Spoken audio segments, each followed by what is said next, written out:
Nós estudamos na aula passada que as engrenagens cônicas, elas são utilizadas em situações em que é necessário mudar a direção do movimento dentro do sistema de transmissão.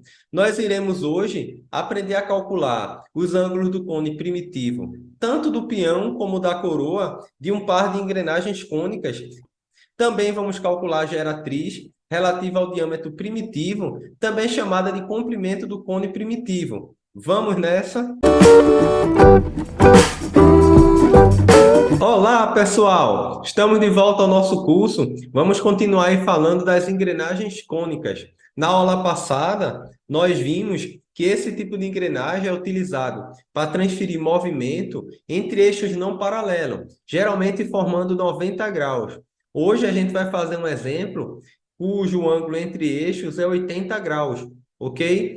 Normalmente ele é aplicado para velocidades tangenciais menores ou iguais que 5 metros por segundo.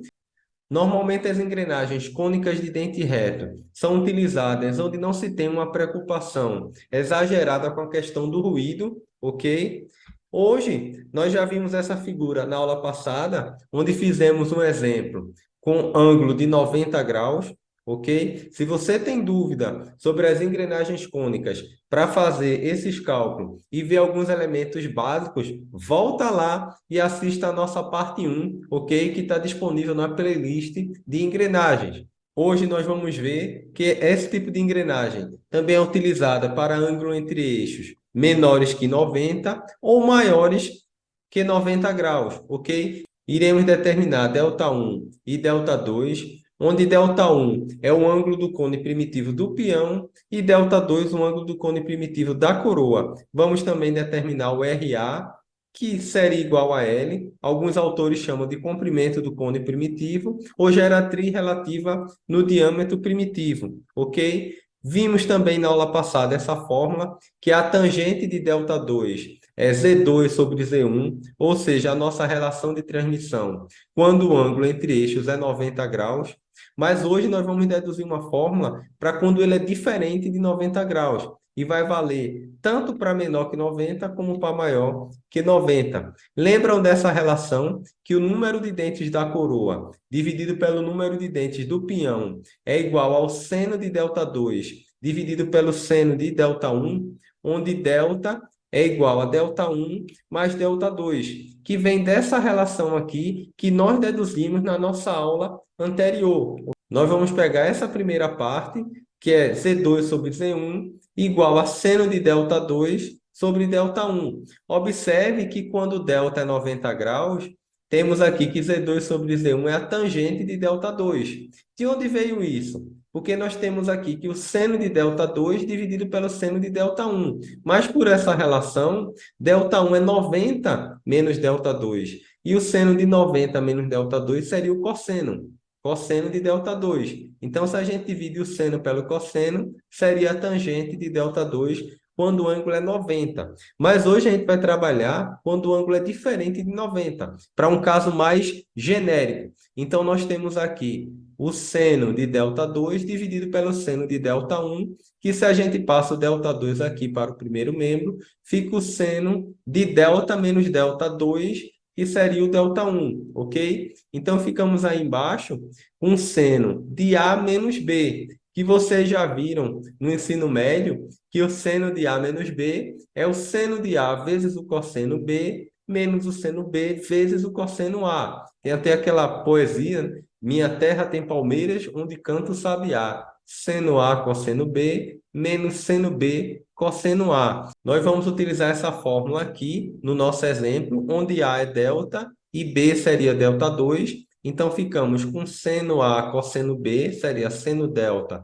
cosseno delta 2, menos seno B, cosseno A, que seria menos seno delta 2, que multiplica o cosseno de delta, que é o nosso A. Nós vamos pegar o inverso em ambos os lados dessa equação. Então, o inverso de Z2 sobre Z1 é Z1 sobre Z2, e vamos também inverter aqui o numerador e denominador. O seno de delta 2 estava no numerador, aparece agora no denominador. Então, temos essa razão. Podemos dividir aqui, por exemplo, cosseno de delta 2 dividido pelo seno de delta 2 vai ser a cotangente de ΔH2, que é o inverso da tangente. Então, podemos dizer que seria o seno de delta dividido por essa parte aqui, que seria a cotangente, que é o inverso da tangente. Vamos deixar no denominador a tangente de ΔH2 menos, observe aqui que o seno de ΔH2 pode simplificar com seno de ΔH2, restando apenas cosseno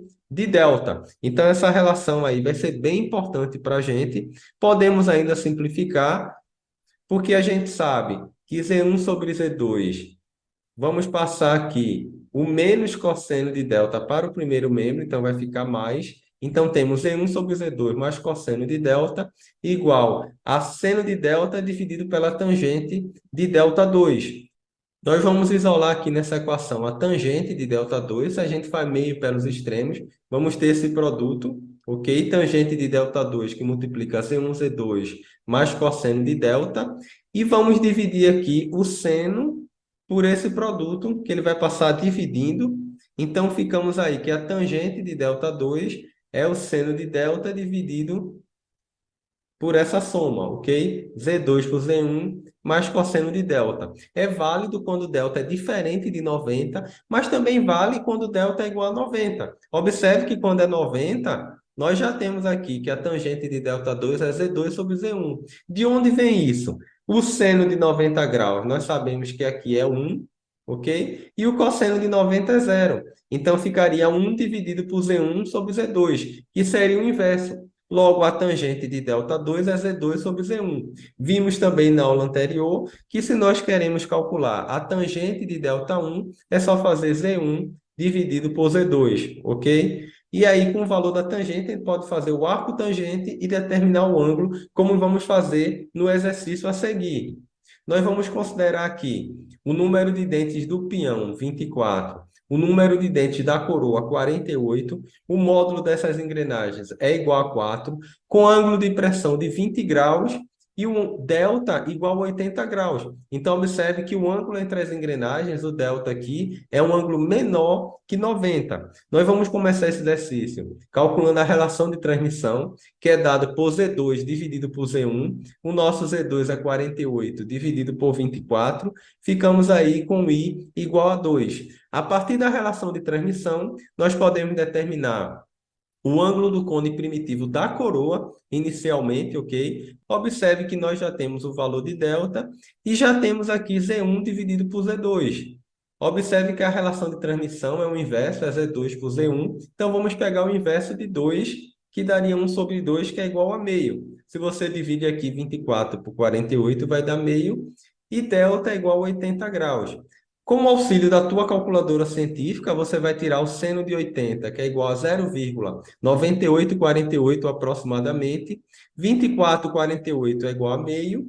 E o cosseno de 80, a gente vai ver que é 0,1736. Se a gente faz essas operações, vai ver que a tangente de ΔH2 é igual a 1,462.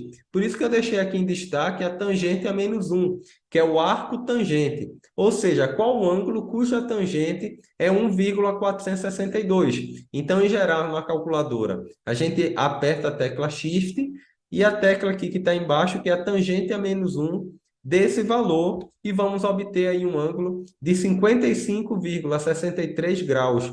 Ou seja, o ângulo do cone primitivo da coroa. Como a gente sabe que o ângulo entre eixos é 80 graus, e que delta é ΔH1 mais ΔH2, basta subtrair 80 menos 55, 63, que nós vamos encontrar ΔH1 de 24,37, que é o ângulo do cone primitivo do peão, ok? Que também poderia ser obtido já a partir de uma fórmula. Observe que quando a gente quis a tangente de ΔH2, a gente usou Z1 sobre Z2. Como a gente quer a tangente de ΔH1, a gente pode utilizar Z2 sobre Z1 e fazer essas operações para encontrar a tangente de ΔH1. Considerando que o ângulo é 80 graus, o que vai mudar aqui é somente que ao invés de meio, vamos ficar aí com 48 por 2, que é a relação de transmissão, que é 2. Se fizermos essas operações, vamos encontrar que a tangente de ΔI é 0,453, e pegando a tangente a menos 1 aí na tua calculadora, vamos encontrar o ângulo de 24,37. Então, normalmente, a gente opta por fazer essa diferença, porque é bem mais rápido, ok? Mas aí fica a dica, você pode utilizar também a tangente de ΔI para encontrar o arco tangente. Encontrado esses ângulos, aí agora nós podemos determinar o comprimento do cone primitivo, também chamado de geratriz relativa, no diâmetro primitivo. Alguns autores chamam de L, outros de RA, que seria esse comprimento aqui no diâmetro primitivo, que seria a geratriz do cone. Na aula passada, nós deduzimos essas duas fórmulas aqui, que RA é igual a dP1 sobre 2 seno de ΔI, ou você pode usar a partir do diâmetro primitivo da coroa, que seria dP2 dividido por 2 seno de ΔI. Então, temos aí duas opções, nós vamos utilizar as duas e vamos ver que vai dar o mesmo resultado. Só cuidado com um detalhe, é que essas fórmulas são as mesmas da aula anterior, mesmo sendo um ângulo diferente de 90. Porque se a gente observa aqui estaria a nossa geratriz, RA, em vermelho. O ângulo ΔI seria esse ângulo aqui, que nós já determinamos. E essa distância aqui, no diâmetro primitivo, é a metade do diâmetro, que seria o raio primitivo, ok? Considerando que esse triângulo ele é retângulo, aqui a hipotenusa seria RA. Ok? Então, aí fica fácil determinar o seno de ΔI, seria o cateto oposto, que é o raio primitivo, dividido pela hipotenusa, que é RA. Se eu quero determinar RA, a gente multiplica meio pelos extremos e vamos chegar facilmente nessa fórmula. Se a gente quer determinar a mesma fórmula a partir de dP2, o que vai mudar somente é que a gente tem que utilizar o ΔI. Então, seria dP2 dividido por 2 ΔI. Nós vamos fazer a substituição nessa fórmula, mas antes disso a gente precisa determinar o diâmetro primitivo da engrenagem. Mesmo engrenagem cônica, a fórmula é a mesma da engrenagem cilíndrica, que é o módulo vezes o número de dentes. Como o nosso módulo é 4 e o número de dentes do peão é 24, a gente vai fazer esse produto para determinar o diâmetro primitivo do peão, que vai dar aí 96 milímetros. Para a coroa, vamos pegar o módulo e multiplicar pelo número de dentes da coroa, que é 48, ficando aí um diâmetro primitivo 2 de 192 milímetros. Agora a gente está pronto para substituir o diâmetro primitivo aqui nessa equação. Então, vamos determinar aí 96 dividido por 2 seno de ΔI. Deixei aqui no canto da tela, ΔI 24,37 e ΔI 55,63. Faz aí essas operações na tua calculadora que vai encontrar um RA de 116,3 milímetros. Se você for usar a partir do raio primitivo 2, então a gente vai dividir aí o diâmetro primitivo 2 por 2 e dividir pelo seno de 55,63 graus e vai encontrar o mesmo resultado, 116,3 milímetros, ok? Eu gostaria que você deixasse nos comentários aquilo que mais chamou tua atenção nessa aula. Aproveita, deixa uma dúvida ou curiosidade sobre as engrenagens cônicas. Eu vou encerrar citando o livro de João 12,46, em que Jesus diz: Eu sou a luz que vim ao mundo, para que todo aquele que crê em mim não permaneça nas trevas. Selá, forte abraço, fiquem com Deus e até nossa próxima aula.